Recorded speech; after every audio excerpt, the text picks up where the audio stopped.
أعوذ بالله من الشيطان الرجيم. بسم الله الرحمن الرحيم.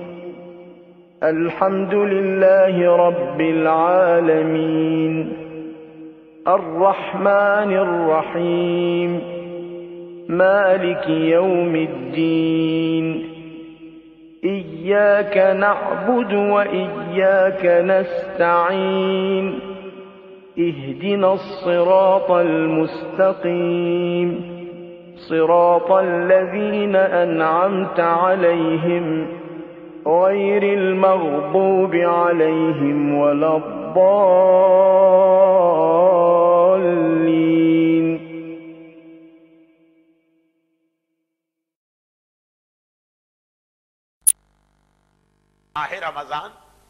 ماہ رمضان ہمیں اصل میں ایک یہ فائدہ بھی دلواتا کہ اس کے حوالے سے قیامت یاد کرنا پڑتی.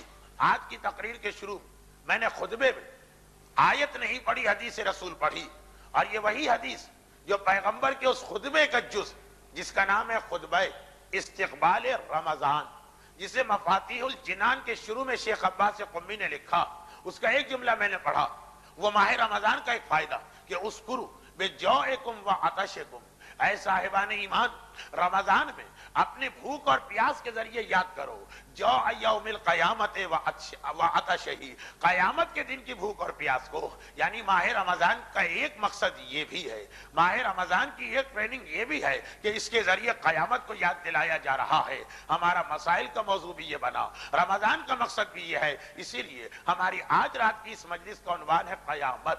جب تک کہ یہ احساس پیدا نہ ہو کہ اپنے ایک ایک عمل کا جواب اس خداوند رحمان اور رحیم کے سامنے دینا ہے، جبار بھی ہے، قہار بھی ہے، عادل بھی ہے، ایک ایک عمل کا چاہے کتنا ہی چھوٹا کیوں نہ ہو حساب و کتاب لینے والا ہے، جس کے پاس ہمارے اعمال کا ایسا ریکارڈ موجود ہے کہ جس میں یہاں تک لکھا ہے کہ جس دن سے یہ آدمی بالغ ہوا مرتے دم تک جب کبھی یہ مسجد میں گیا تو کب اس نے سیدھا پیر آگے بڑھایا اور کب اس نے الٹا پیر آگے بڑھایا، اور جس کے پاس ہمارا ایسا مکمل ریکارڈ موجود ہے جس میں یہ لکھا ہے کہ جب سے یہ بالغ ہوا اس دن سے لے کے مرتے دم تک جب بھی یہ ٹوائلٹ میں گیا تو کب اس نے سیدھا پیر پہلے بڑھایا اور کب اس نے الٹا پیر پہلے بڑھایا، اور جب یہ نکلا تو کب اس نے پہلے سیدھے پیر کو باہر خارج کیا اور کب الٹے پیر کو. اتنا مکمل وہاں پہ ہمارا ریکارڈ اور ایک ایک عمل کے بارے میں وہاں پہ حساب کتاب ہوگا. اگر یہ بات یاد رہے، سال کے 11 مہینوں میں اگر یہ بات یاد نہیں آ رہی تو اللہ کا رسول کہہ رہا اس ماہ رمضان کے ذریعے ہی میدان قیامت کو یاد کر لو اور اس کی مشکلات کو، اس کی پریشانیوں کو، اور یہ خیال دل میں لے کے آؤ کہ آخر وہاں کس طرح سے تم اپنے خدا کے سامنے ان گناہوں کا پشتارا لے کر اور ان گناہوں کا بوجھ لے کے حاضر ہوگے. اور وہ تو بات کا مرحلہ کہ ہمارا حساب کتاب کس طرح ہوگا. حساب کتاب سے پہلے بھی ایک بڑا سخت مرحلہ، بلکہ شاید ہمیں یہ مرحلہ حساب و کتاب سے زیادہ سخت لگے. اور یہ مرحلہ کون سا ہے؟ اپنی قبروں سے نکلنے کا مرحلہ. قبر سے نکالا جائے گا جب انسان کو، تو اس کے بارے میں ہمارے پاس دو روایتیں. ایک روایت معاذ ابن جبل کا سوال تھا رسول سے، وہ انشاءاللہ کسی اور تقریر میں آئے گی. اور ایک وہ روایت ہے کہ جس میں راوی نے جس وقت معصوم سے جا کے سوال کیا، اور کون معصوم؟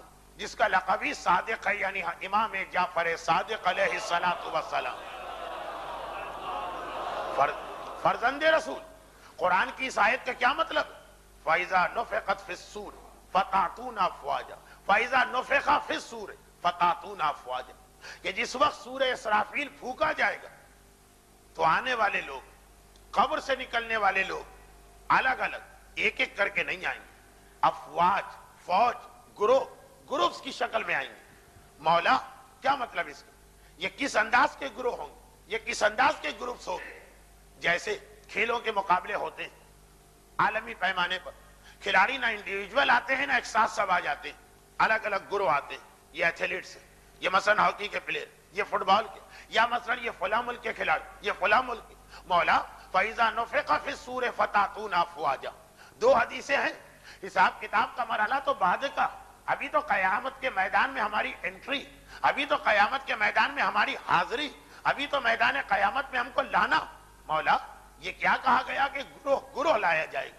یہ بھی نہیں کہا کہ ایک ساتھ سب آ جائیں گے، یہ بھی نہیں کہا کہ ایک ایک کر کے ہر آدمی کو لایا جائے گا، اکیلے بھی نہیں آئے گا، سب کے ساتھ بھی نہیں آئے گا۔ امام نے کہا سنو، میدان قیامت میں لوگ مختلف گروہ کی شکل میں آئیں گے، اور ہر گروہ اپنے عمل کی وجہ سے بنے گا، یعنی ایک قسم کا عمل کرنے والے کا ایک گروہ۔ راوی کی سمجھ میں ابھی بھی بات نہیں آئی، اور یہ روایت بھی ان روایتوں میں سے ایک ہے جو شروع تو ہو گئی، آخر مکمل ہونے سے پہلے اسے ختم کر دیا گیا۔ جیسے نہج البلاغہ میں خطبہ حمام ہے نا، کہ حمام ایک دن مولا سے یہ سوال کر بیٹھے، مولا مومن کسے کہتے ہیں؟ اور جو امام نے اس کا جواب دیا تھا تو ایسا جواب تھا کہ حمام جیسا مقدس راوی بھی برداشت نہ کر سکا، چیخ مار کے گرا، بے ہوش ہو گیا، اسی حالت میں مر گئے، اور خطبہ انکمپلیٹ کے نامکمل رہ گیا، ساری باتیں وہ سن ہی نہ سکا۔ اسی طرح کی یہ روایت ہے۔ اب یہ راوی کا ایمان، وہ امام سے براہ راست سن رہا ہے، اثر لے رہا۔ آپ مجھ جیسے اناڑی طالب علم سے سن رہے ہیں، دل میں ہنسیں گے، لیکن بہرحال قول امام پیش کرنا۔ امام نے کہا سنو اے سوال کرنے والے، تو نے سوال کیا کہ میدان قیامت میں گروہ کس طرح آئیں گے؟ سنو، ایک ایسا گروہ ہے جسے اپنی قبر سے لایا جائے گا، لیکن کس طرح سے لایا جائے گا؟ انہیں میدان قیامت میں لانے کے بعد کھڑا نہیں کیا جائے گا، لٹا دیا جائے گا۔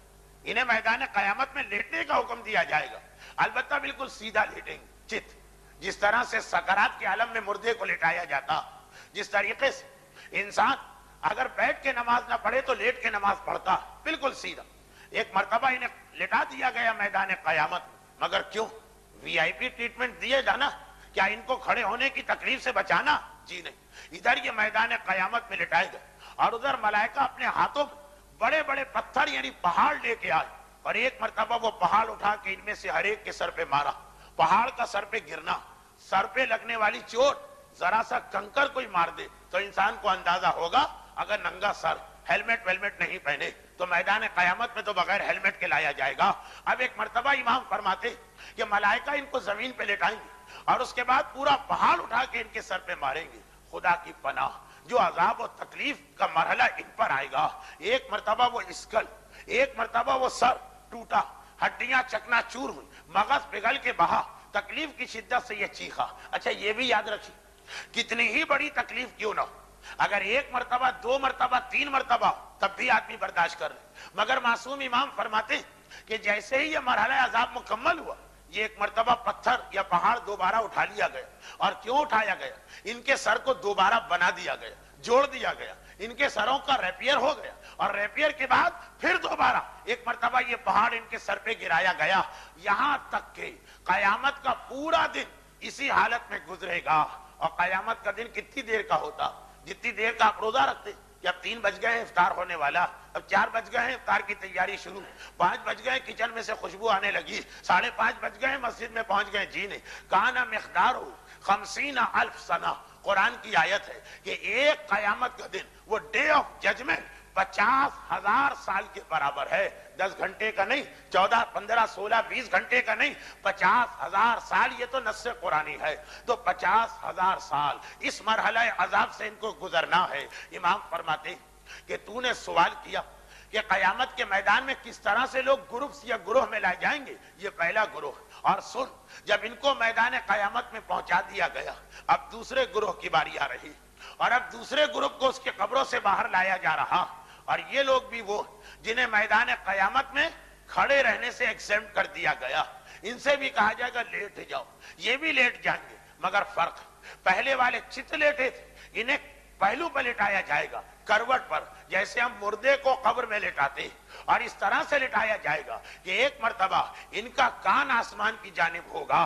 مگر یہ پہلو پہ کیوں لٹایا جا رہا؟ اس لیے کہ ان کے قریب آگ روشن کی گئی، اور اس آگ میں سیسا